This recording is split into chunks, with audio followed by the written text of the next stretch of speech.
Rudolf. Na most a balon húzza meg. Szépen el is megy. Remek a passz. Szécsi lőhet. Szécsi lő! Ajj, alig mellé. Szécsi veszi merre. Szécsi. Lövőhelyzet. Szécsi elvállalja. Kapufa ott a kipattanó, ez meg mellé. Hihetetlen.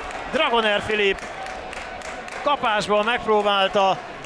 Csak be kellett volna gurítani. Ezt Rudolf Gergely kényelmesen kapura csavarhatja. Az is lehet, hogy beadás lesz. Na nézzük, Rudolf. Lehet ezt sejteni, hogy kapura küldi. Szép jelenet. Mellé ment, de nem sokkal. Első félidőből még van 2,5 perc. Holdan. Jó lenne a vezetést megszerezni. Megvoltak rá a lehetőségek. Ez jó. Holdan feheti át. Kicsit mellen lőtték, vagy mellbe, de így is jó Holdan. Még egyet tovább. Ott az Itzer. Kónya lő. És megvan a gól! Rudolf Gergely jókor, jó helyen, középen, telepiszkál, és megvan a vezetés. Ma több jó teljesítmény is van a csapaton belül. Ez viszont egy veszélyes kiugratás. Hermány hatalmas bravúrja. És aztán ez levágódik. Márquez Airosa. Hermány óriásit védett. Sajbán Miklós.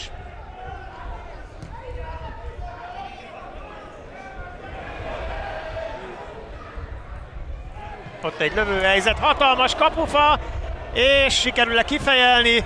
Petró egyelőre levágódik. Nem onnan kell elvégezni, de Cinanovicsnak kell hátrébb mennie. Egy előreévelés, még egy fejes, ott egy piszkálás, és ezt nem viszem el. Ezt egész egyszerűen nem viszem el. A 95. percben. A csapatom rászolgált a döntetlenre, mégpedig azért, mert a második félidőben nagy erőket mozdulósítottunk. Nem játszottunk jól, tévedés ne essék, de nagyon-nagyon koncentráltan és nagyon nagy lendülettel próbáltunk kiegyenlíteni. Volt is 2 nagy lehetőségünk.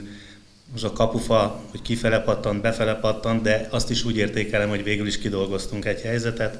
Szerencsénk volt, hogy a hosszabbítás utolsó percében sikerült ezt bekotorni, ha így nézzük, de még egyszer mondom, azért volt lehetőségünk más előbb is arra, hogy kiegyenlítsünk. Egy héten belül másodszor a 95. percben kapunk egy nevetséges, tényleg most már a szilveszteri kabaréba illő gólt, úgyhogy magunknak köszönhetjük ismét, úgy gondolom, hogy 2 pontot veszítettünk.